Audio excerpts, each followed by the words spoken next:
L'un des plus grands auteurs du 19e siècle, Edgar Allan Poe, a publié en 1838 un roman intitulé Les aventures d'Arthur Gordon Pym de Nantucket. Ce roman est présenté comme un récit authentique des aventures d'Arthur Pym, jeune homme qui embarqua en cachette sur un baleinier, un grand bateau chasseur de baleines. Ironie du sort, le fait de rester caché lui sauva la vie, car une mutinerie éclata à bord du bateau et tout l'équipage fut tué ou jeté à la mer. Lorsque Pym sortit de sa cachette, il ne restait plus que 4 personnes. Son ami Auguste Barnard, un membre de l'équipage, Dirk Peters, et un jeune mousse, Richard Parker. Les 4 hommes se retrouvèrent à la dérive dans un canot de sauvetage. Au bout de plusieurs jours, ils tirèrent au sort pour déterminer qui des 4 allait être sacrifié, et ce fut le plus jeune, Richard Parker, qui finit mangé par ses compagnons. Ce roman fut une grande inspiration pour des auteurs comme Jules Verne ou encore Lovecraft.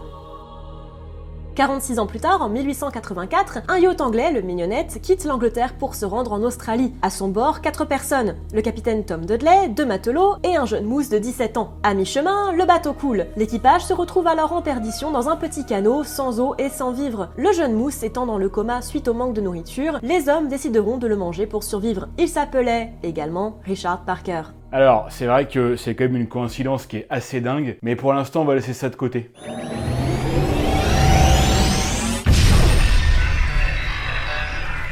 Mesdames et messieurs, qui dit vidéo de qualité, dit partenaire de qualité, et cette nouvelle vidéo est donc en partenariat avec NordVPN. Quoi, encore? Oui, encore, et quand vous aurez entendu pourquoi c'est intéressant particulièrement cette fois-ci, je suis sûr que vous allez toutes et tous vous abonner. Je suis prêt à parier le contraire. Eh ben c'est ce qu'on va voir. NordVPN est le service de protection le plus efficace du marché, ça on le sait. Quand vous allez sur les internets et que vous l'activez en un clic, vous pouvez surfer tranquillement, même les plus grosses vagues. La question c'est qu'est-ce qu'on fait avec? Ah mais vous faites rien, c'est lui qui fait. Il vous protège des publicités, des trackers et des virus, première chose. Il chiffre toutes vos données, ce qui veut dire qu'elles sont cryptées et invisibles. Ce qui veut dire quoi? Ce qui veut dire que vous ferez absolument jamais rien voler par des bougres de salopards de gens un petit peu débrouillards qui voudraient vous voler vos informations. Et Dieu sait qu'ils sont nombreux, ces charognes. Je hais ces gars-là. Mais tout le monde il y en a plein. Vous-même, vous en avez peut-être dans votre entourage. Bon, moi j'en ai pas, parce que je ne fréquente que des gens honnêtes. Non, personne n'est honnête dans la vie. Je sais, oui, c'est bien ça le problème. Et puis alors, il y a aussi un autre truc super classe, c'est que si vous voulez utiliser un service qui n'est pas ou plus disponible en France, si vous utilisez ChatGPT, par exemple, faites un peu gaffe les gars, parce que l'Italie vient de l'interdire, puis nous, ça nous pend au nez. Et avec NordVPN, vous vous connectez dans notre pays en 2 clics, et hop, c'est bon. Ça fait plaisir. Tu m'étonnes. Et attention mes petits amis, tenez-vous bien, parce que pour la première fois, pour toute souscription à un abonnement de 2 ans, vous pourrez tenter de gagner, écoutez bien, parce que c'est un truc de ouf, une Tesla Model Y, bordel. NordVPN, ils se foutent pas de vos gueules sur ce coup-là. C'est incroyable ça.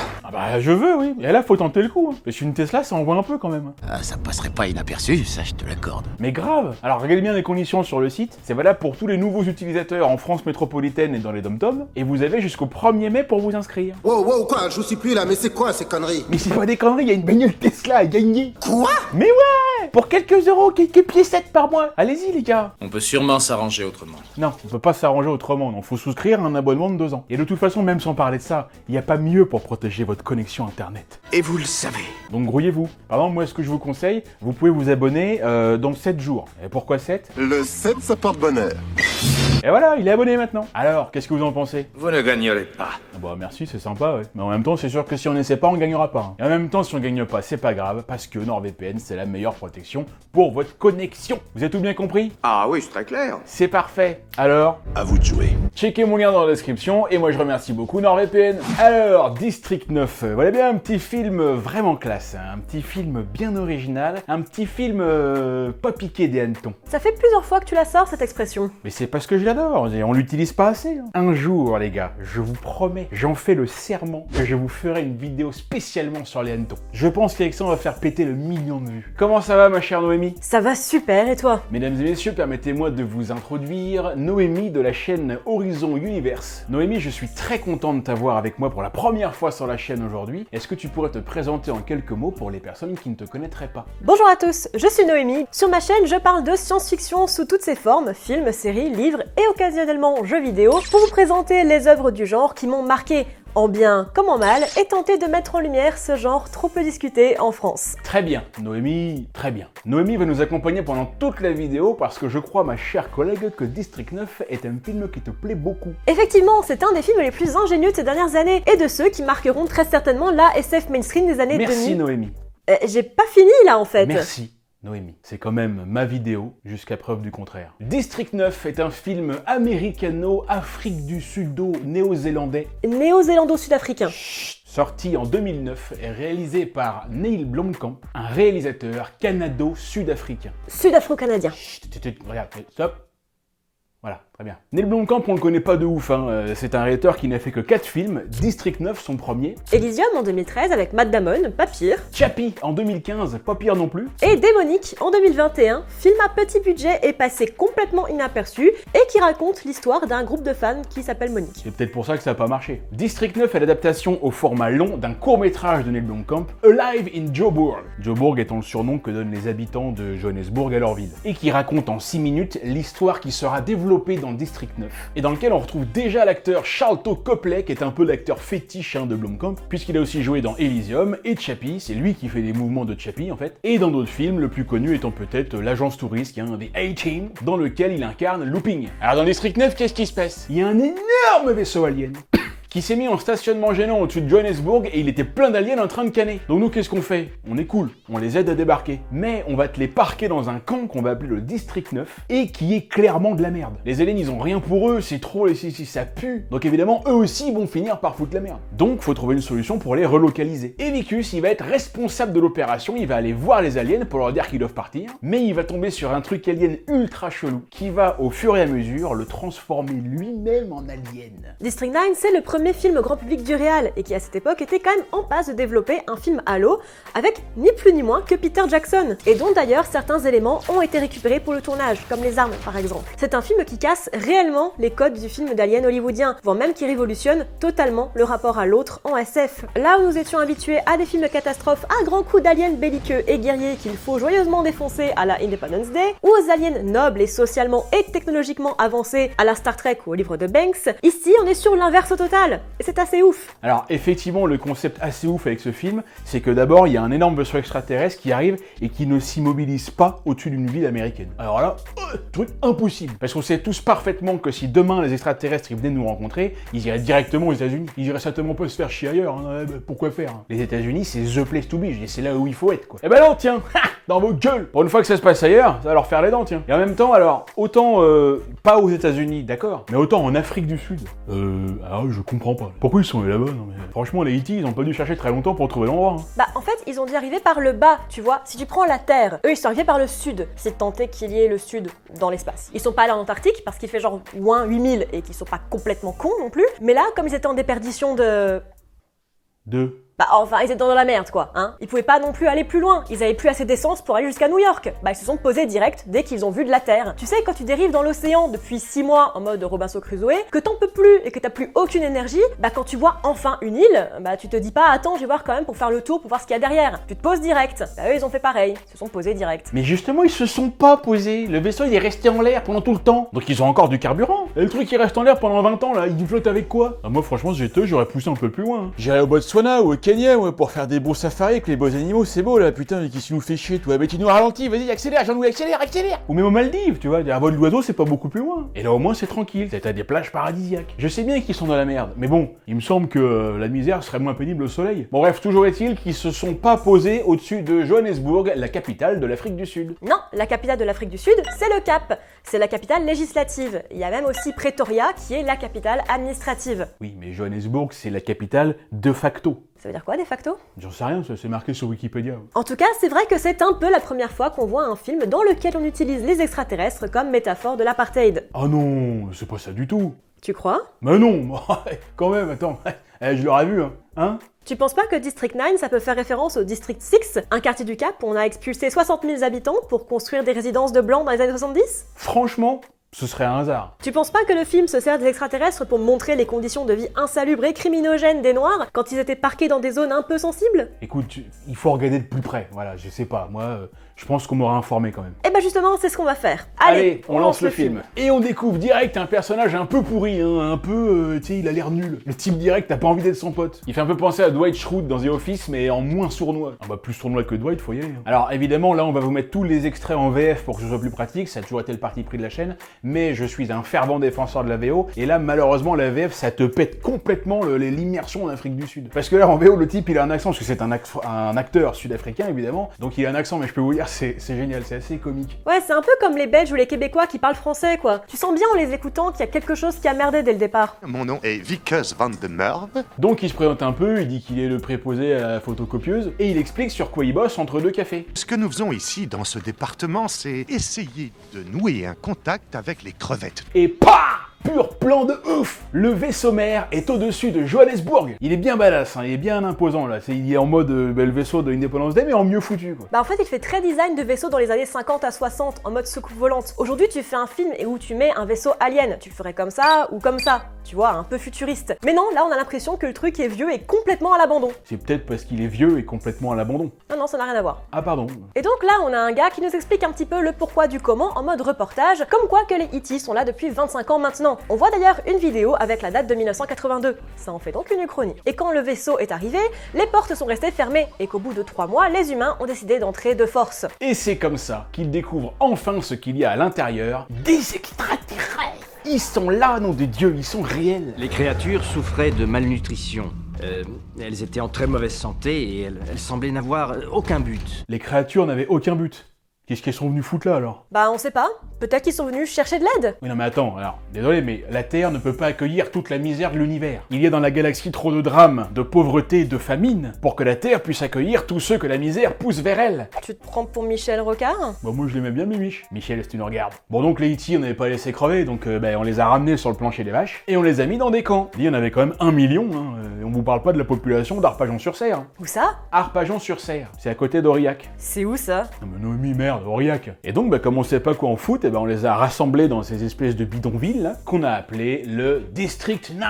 Et là, on voit rapidement que les aliens, ils sont pas les bienvenus. Ils peuvent pas aller où ils veulent, il y a des panneaux pour leur dire qu'ils sont interdits dans certains endroits. Et finalement, très vite, se développe une sorte d'énorme racisme envers les aliens. Et c'est là bien sûr tout le sujet du film, le rejet d'une population entière en raison de sa différence. Et ça, d'un côté, c'est vraiment pas pidou, mais de l'autre, ça participe à l'ambiance du film et au développement de son propos politique. Alors, effectivement, c'est pas cool. Bon, ça, je vous le signe. Mais d'un autre côté... Qu'est-ce que tu vas encore dire? Non, mais bon, excusez-moi, mais mettez-vous une seconde à la place des habitants de la ville. Les autres demeurés, là, ils débarquent de nulle part, ils sont 1 million. Ils te foutent une merde pas possible. Ils foutent le feu, ils font dérailler des trains, ils ramènent des armes de ouf. Tu viens pour leur demander 2 € pour le calendrier des pompiers, ils tapent dessus comme ça. Non mais attends, ils se croient où là? C'est peut-être comme ça qu'on fait chez eux, mais c'est pas comme ça chez nous. Attends, ils explosent des trucs, ils tuent des gens. Ils tuent des gens. Alors, ça c'est pas bien, faut pas le faire. C'est caca. Regardez, ils mettent même des avertissements pour dire voilà, vous venez ici, on vous tue. Non mais attends, mais qu'est-ce que c'est ce bordel? Et on va laisser faire ça. Ah non, mais bientôt vous allez voir, ils vont nous churer notre boulot. Ouais, mais alors laisse-moi te dire un truc. Si un extraterrestre qui ne parle pas la langue, n'a pas la même culture, qui n'a pas d'argent, même pas un toit pour vivre,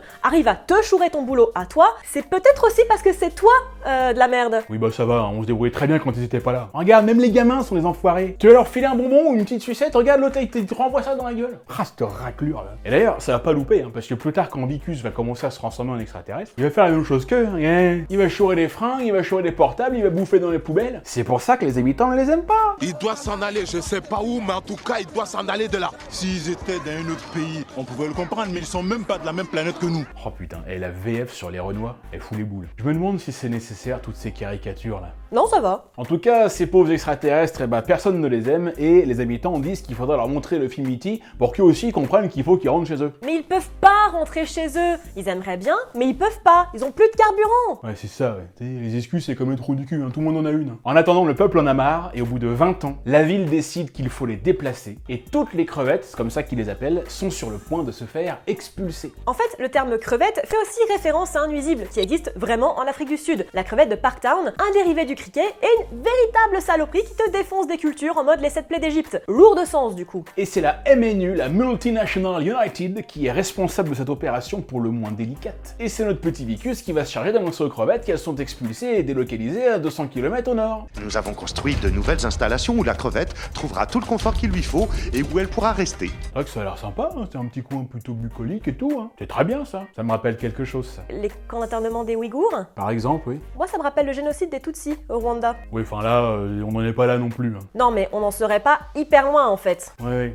Va pas m'attirer des ennuis toi, avec tes sujets là. Bah quoi, on peut pas en parler? Si, mais bon, y a un. De nos jours, les sujets sensibles comme ça, il suffit que t'offenses une personne et puis direct t'es un salaud et un moins que rien. Ouais, mais sur ta chaîne, ils sont pas comme ça. Non, sur ma chaîne ça va, ils sont cool. On peut parler de l'apartheid sans problème. Et donc le patron de la MNU nomme Vicus responsable de l'opération et dit bien que c'est le fait qu'il soit marié avec sa fille n'a aucun rapport. D'ailleurs sa fille, la voilà. Oh, vache, elle envoie du lourd. Hein. Putain, et elle, je peux te dire, si c'était ma marraine, je dirais pas non. Hein. Ah bah c'est clair, franchement, je vois pas ce qu'elle lui trouve, hein. Putain, les extrêmes quoi. La nana c'est une super blonde canon et tout, et lui c'est un petit rat moustacheux qui a peur de son ombre. Voilà le contraste quoi. C'est un petit peu comme moi par rapport à toi, en fait. Ah, et insolente avec ça. Tu fais des photos comme ça toi? Ouais. Et on peut en voir une ou Non. Ah, mon cœur est blessé. Je sais pas si t'as vu, mais là, il y a un truc trop bizarre dans le film. C'est que pendant qu'on voit les préparatifs de l'opération avec les militaires et tout, on montre aussi tout un tas de gens qui disent des trucs bizarres. Non, personne ne l'a vu venir. Personne. C'est clair, il parle de quoi là? Je veux que tout le monde observe ça attentivement, pour tirer les leçons de ce qui s'est passé. Bah en fait, on n'en sait rien, mais c'est ce qu'on appelle le foreshadowing. Ce sont des éléments qui nous préparent à ce qui va arriver ensuite. D'un côté, on a Vicus qui est hyper content de remplir sa mission, et de l'autre, tout le monde qui parle comme s'il était déjà mort. Bah en fait c'est peut-être le cas, sauf qu'on ne le sait pas, parce que peut-être que les interviews se passent après ce qu'on voit. Non, il n'y a aucun pardon possible pour ce qu'il a fait. C'était une trahison. Qu'est-ce qui va-t-il bien pouvoir se passer? Allez c'est parti, ils vont sur place, il y a les hélicos, les militaires, il y a tout le monde, ça va chier. Le film est toujours en mode reportage hein, depuis le début, hein. Pour l'instant on n'est pas dans une fiction, on est dans un reportage, avec caméra à l'épaule, interview, journaliste et tout. Hein. Mais de toute façon, ce film n'est pas une fiction, c'est bel et bien un reportage. Non, c'est une fiction. Non, c'est un reportage. Fiction. Reportage. Fiction. Reportage. Reportage. Fiction. Reportage. Fiction. Et quand je dis fiction, c'est fiction. Vous avez la ref? Hey, ils entrent dans le camp, on voit des crevettes qui font n'importe quoi, là, ils font de la merde. Ça a l'air un peu chaud en fait, hein. Les aliens ils sont pas friendly. Hein. Et ça arrête pas parce que dès qu'ils sortent du camion... Ah non mais là tu vois direct que les aliens ils vont pas se laisser faire. Bah en même temps tu te laisserais faire toi? Ça dépend.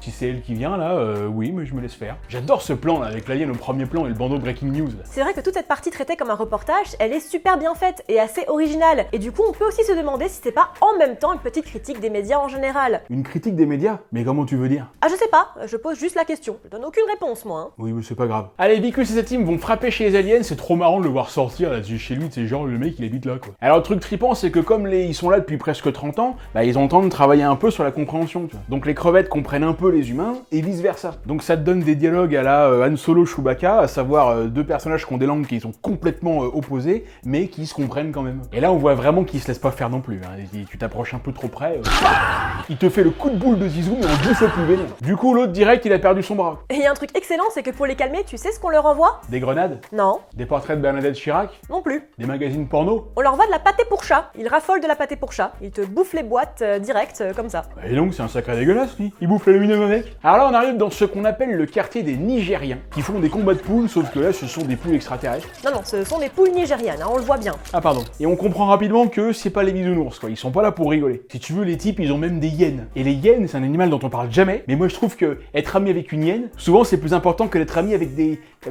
vrais amis. Elle nous protège. Si jamais il y a du danger, moi je suis avec une hyène. Et surtout ces enfoirés de Nigérians, ils ont trouvé le moyen de rouler les aliens en beauté. Ils vendaient des boîtes de nourriture pour chats aux aliens à des prix exorbitants. Bah mais ils ont raison, hein, et tous les moyens sont bons. Hein. Ouais, par contre là, faut avouer que les Nigérians sont pas montrés sous leur meilleur jour. Hein. Ce sont des gangs armés qui font du trafic d'armes aliens. Ça c'est pas bien ça. Ils font de la sorcellerie en tuant et en mangeant les aliens pour prendre leur force. Ça c'est pas bien ça. Ils encouragent la prostitution entre espèces.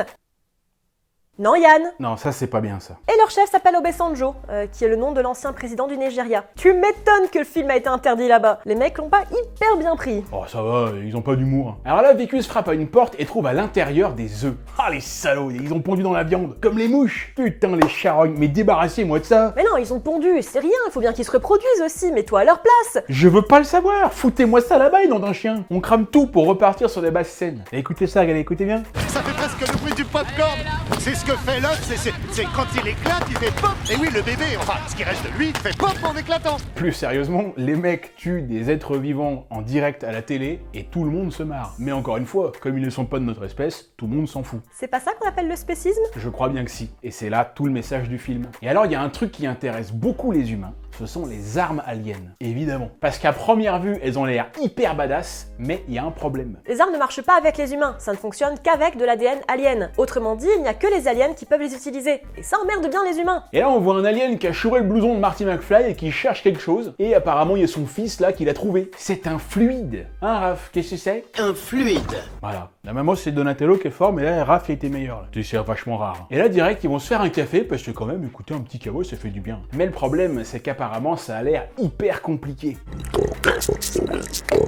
Seulement le MNU arrive et il faut cacher ça tout de suite. Marty s'en va et c'est l'autre là qu'on va appeler Michel qui se fait contrôler. Vicus entre à l'intérieur et découvre l'arrière-chambre. Il voit la machine à café, il fouille partout. Pour le moment, Vicus, je crois qu'on peut dire qu'on le déteste plus qu'autre chose. Ouais, mais alors là, il y a un truc hyper intéressant avec Vicus. Et c'est qu'il est à la fois gentil et à la fois il a un gros côté de sale enfoiré. C'est-à-dire qu'il a l'air cool, il sourit tout le temps, il fait des blagues, mais en même temps, tout ce qu'il cherche à faire, c'est nuire aux extraterrestres. Donc c'est un petit peu un salaud mais qu'on n'arrive pas à détester. Il est à la fois antipathique et sympathique, et ça, c'est ultra rare en fiction.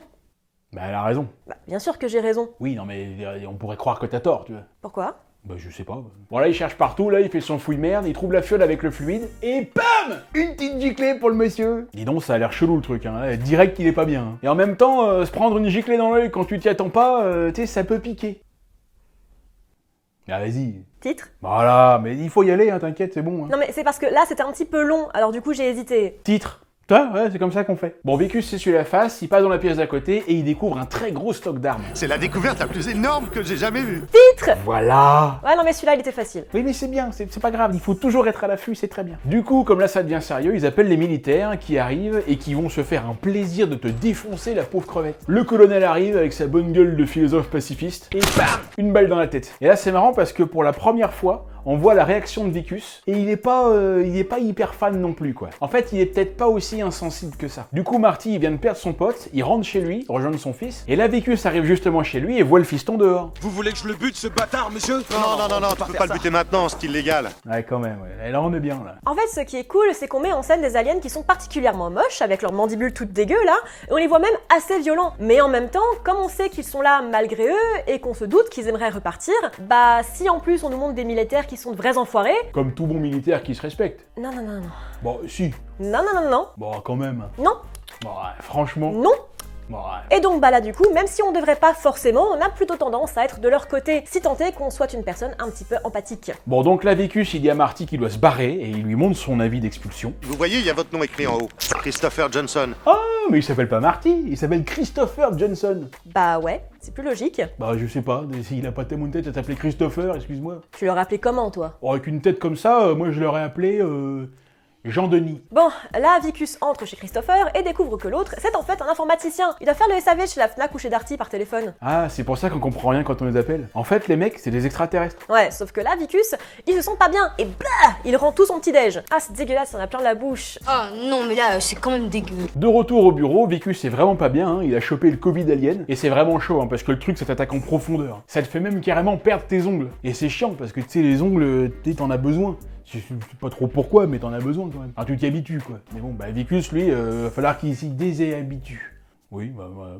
Je vais même pas la refaire. Ah, le Covid extraterrestre, il est vénère, hein. Au moins, il économisera sur le vernis à ongles. Il rentre chez lui et sa femme lui a organisé une méga chouille pour sa promotion. Mais lui, il est de plus en plus malade, si bien qu'au moment de couper le gâteau, il tombe dans les vapes et il se réveille à l'hôpital. Et là, ça va être le premier tournant du film. Le docteur coupe son bandage et là, bah, il a une main d'extraterrestre, le con. C'est un truc de ouf. Sa main s'est transformée en main d'alien. Les keufs arrivent, sa femme, elle comprend pas ce qui se passe. Oh, elle envoie vraiment du lourd, elle. Reste concentré, Yann. Oui, pardon. Bon, bah, et donc là, après, il l'emmène dans une salle un peu flippante, tu vois, type hostel. Ils font des trucs méga chelous avec les aliens. Et évidemment, quand ils comprennent que les tissus de la main extraterrestre a fusionné avec ceux du corps de Vicus, qu'est-ce qu'ils se disent? Qui va pouvoir utiliser les armes. Alors lui, il est un peu en état de choc, il veut pas tirer, mais blah, tire là-dedans, Non mais Yann, calme-toi, c'est horrible ce qui est en train de se passer là. Ils vont même aller jusqu'à le faire tirer sur un extraterrestre vivant. Mais lui, il veut pas, il refuse, il dit qu'il fera jamais ça. Mais attends, ils nous volent notre nourriture pour chat, ils vont manger quoi nos chats après? Ouais, c'est vrai, t'as raison. Et donc, bah, les patrons de la MNU, son patron à lui aussi, hein, bah, ils réalisent qu'ils ont enfin trouvé la solution, sauf qu'ils comprennent aussi que la transformation de Vicus, elle est pas finie. L'infection, comme ils l'appellent, va se répandre et va le transformer complètement. Il va devenir exactement comme eux, une crevette.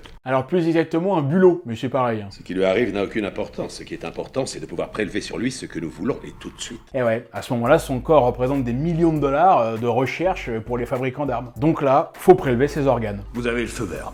vache. Les mecs sont des pourris, mais jusqu'à la moelle. Ils ont pas 0% d'empathie, ils ont moins 12 millions d'empathie. Et le daron, là, qui dit à sa fille qu'il faut qu'elle oublie son mari, mais regarde-le, cette sale petite trace, comme il sourit, là.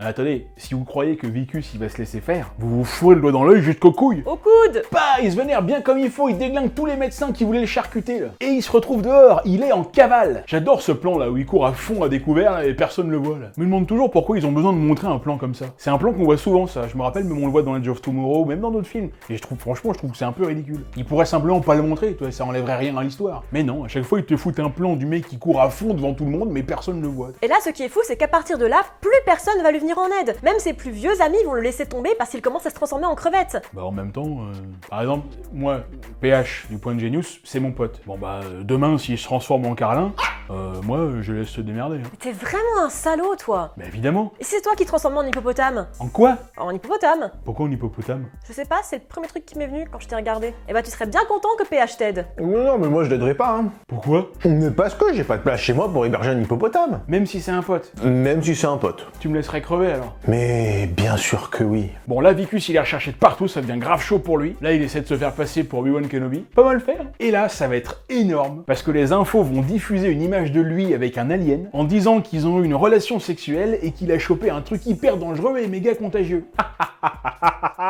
Mais qui a eu cette idée de génie là? Non mais personne ne va croire à ça. Mais bien sûr que si, plus c'est gros, plus ça passe. Titre. Pur plan là encore où il essaie d'appeler sa femme avec le vaisseau dans le ciel là. C'est hyper symbolique. C'est-à-dire? Je sais pas, je trouvais que ça faisait bien de dire ça. Et au final... Il a fini par aller se cacher dans le seul endroit où il savait que personne n'irait le chercher. Et voilà, quitte à se transformer en E.T., autant aller vivre chez eux. Ça l'habituera au bruit. Et l'odeur. Il se trouve une petite cabane tranquillou et il s'installe confortablement. Ça, c'est un pur plan, ça. Bon, y a quoi pour le déjeuner matin? Ils mangent quoi, les crevettes? J'espère qu'il y a des petites brioches au miel et des chocs à pic aux pépites de chocolat blanc. Alors il y en a plus, c'est dommage, mais si tu veux, il reste de la pâtée pour chat. Ah bah allez, on va voir ce que ça donne. Et voilà donc Vicus qui se tape une bonne boîte de Whiskas. Il se rapproche un peu plus de ses nouveaux congénères. Ah bon, il est quand même toujours humain, hein. Il se rend compte que c'est un peu dégueu. Et surtout, qu'il perd ses dents. Alors là, rien ne va plus. D'autant plus que sa femme, elle l'appelle pour lui dire qu'elle le quitte. Je voulais que tu me tiennes dans tes bras. Ha! Salope. Dis donc. Non mais attends, lui, sa femme, c'est son seul espoir. C'est ça qui le fait tenir. Lui, il veut faire réparer son bras pour pouvoir la retrouver. Il a besoin d'elle plus que jamais. Et elle l'appelle pour dire quoi? Bah voilà, qu'elle le quitte et puis qu'elle veut plus qu'il la serre dans ses bras. En même temps, t'as vu son bras, il est tout dégueu, on dirait une pince de homard. Et alors, l'amour est aveugle. Quand on aime, c'est pour la vie. Ouais, en même temps, sur le contrat de mariage, y a pas écrit qu'elle a épousé un homard. Une crevette, s'il te plaît. C'est plus mignon. Bon là, les militaires arrivent, donc il doit aller se cacher. Il retourne chez Booba Gump, enfin Christopher. L'autre, il voit que Vicus a un bras chelou, il se dit qu'il y a qu'une seule chose qui a pu faire ça. Et il lui demande où est le liquide. Vicus, qui est bilingue en crevette, il lui dit qu'il est dans les sous-sols du MNU et qu'ils pourront y aller sans se faire buter. Et l'autre, il lui dit que c'est con parce qu'il aurait pu démarrer son petit vaisseau là, aller dans le vaisseau mère et guérir Vicus. Ah, c'est con. Non, c'est con là quand même. Donc maintenant, va falloir qu'il trouve un moyen de récupérer le fluide, mais c'est un peu une mission suicide.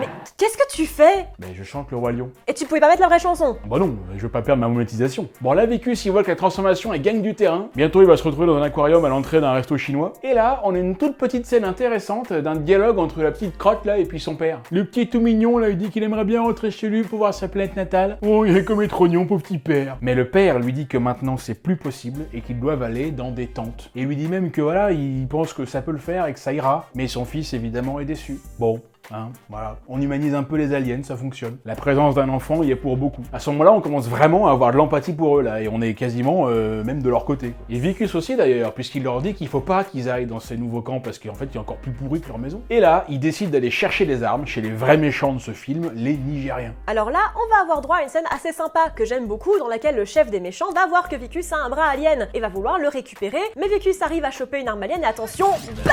Et du coup, maintenant qu'ils sont armés jusqu'aux dents, ils partent à l'assaut du MNU pour récupérer le fluide. C'est vrai que les armes, franchement, elles ont l'air bien badass, quoi. T'es mal l'arme qu'il a vécu, quoi. Bah! Ah, tabarnak, j'en veux une. N'empêche que là, il rigole pas, le Vicus. Il a évolué de fou par rapport au début du film. Maintenant, le gars, c'est un mercenaire, quoi. Et avec Christopher à côté, il forme une équipe aussi badass qu'improbable. Et c'est aussi ce qui fait la force du film. Tout à fait. Ils arrivent dans la fameuse salle des tortures de tout à l'heure, dans laquelle il y a plein de crevettes déchiquetées, hein. Et là, Christopher, ça va lui mettre un petit coup, quand même. Il voit tous ses frères torturés, là, et il réalise que les hommes sont vraiment les pires enflures de la galaxie. Les hommes, ouais, pas les femmes. Les femmes, elles sont pires encore. L'arme de Vicus fait des ravages et ils arrivent à s'échapper en bagnole. Ils reviennent dans la villa de Chris et ils disent qu'en fait il va lui falloir plus de temps que prévu pour réparer son bras, puisque ça va prendre 3 ans. Quoi 3 ans, tu dis? Et ouais, mais maintenant que Chris a vu ce que les humains faisaient à son peuple, faut d'abord qu'il retourne chez lui pour aller chercher de l'aide et ensuite il reviendra, mais ça prendra 3 ans. Du coup, Vicus est pas content. Et bam, il assomme Chris, ce con. Ça reste quand même un sale enfoiré, hein, je veux dire.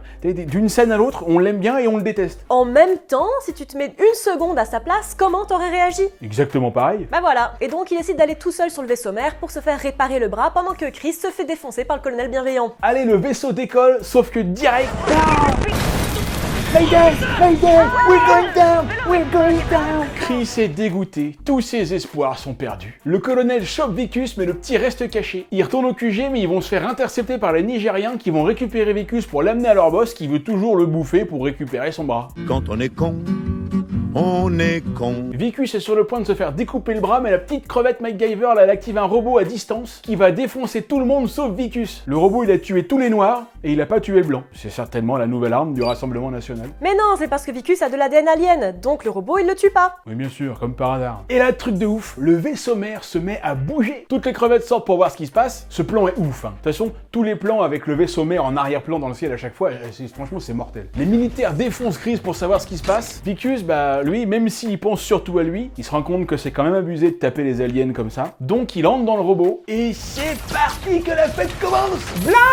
Il vient sauver son pote. Allez, lève-toi, dépêche-toi, je vais te tirer de là. C'est lui le sauveur, là. Allez, allez, allez, allez. Allez, c'est parti à couvert. Ce plan est génial.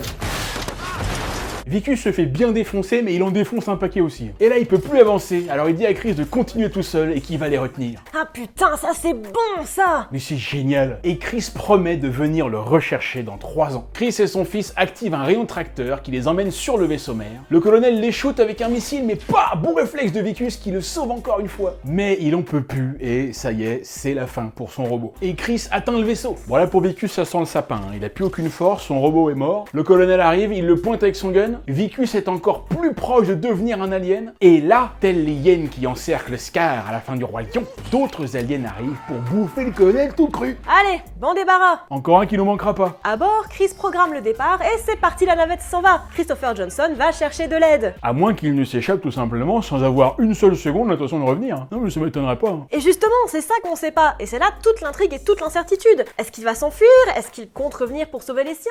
Est-ce qu'il va revenir avec toute une armée pour déclarer la guerre aux humains? Et les dernières images de Vicus Vandemerde sont celles-là. Personne ne sait ce qu'il est devenu. On apprend que le district 9 a été rasé et qu'il existe maintenant un district 10 avec 2,5 millions de crevettes. Mais David, la chaîne de Arto Boobagump, elle ferait bien d'ouvrir quelques établissements par là-bas. Et on finit sur sa femme. Titre! Qui tient dans ses mains une chiotte petite fleur en métal. Elle dit que c'est impossible que ça vienne de son mari, elle ne peut pas le croire. Et son mari, le voilà! Vicus la crevette! La transformation est achevée. Et fin!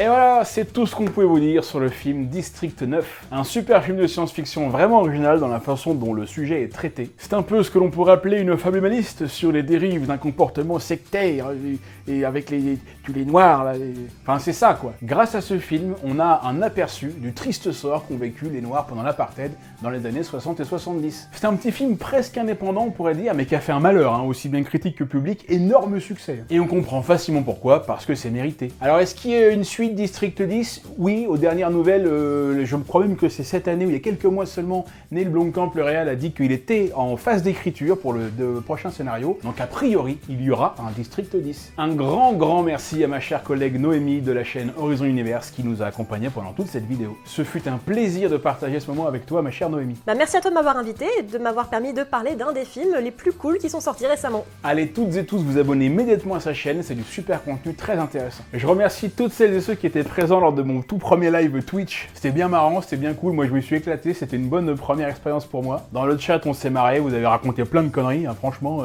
calmez-vous la prochaine fois. Je vais vous dire que mes modos ils étaient là, tu sais, what, j'ai drogue celui-là, hop, celui-là, arrêtez tout là. En tout cas c'est parti, on va évidemment en refaire plein d'autres. Je prévois normalement d'en faire 2 par semaine, très certainement le mardi soir et le dimanche soir. Ce sera probablement mes dates, même si ça peut changer. Je vous annoncerai les dates sur les réseaux sociaux, c'est pour ça qu'il faut me suivre sur Facebook, Twitter, Instagram et tout ce que vous voulez. Allez, je vous laisse, je vous dis à très bientôt pour un prochain épisode. C'était Yann Solo et Noémie sur 12 par sec. Ciao.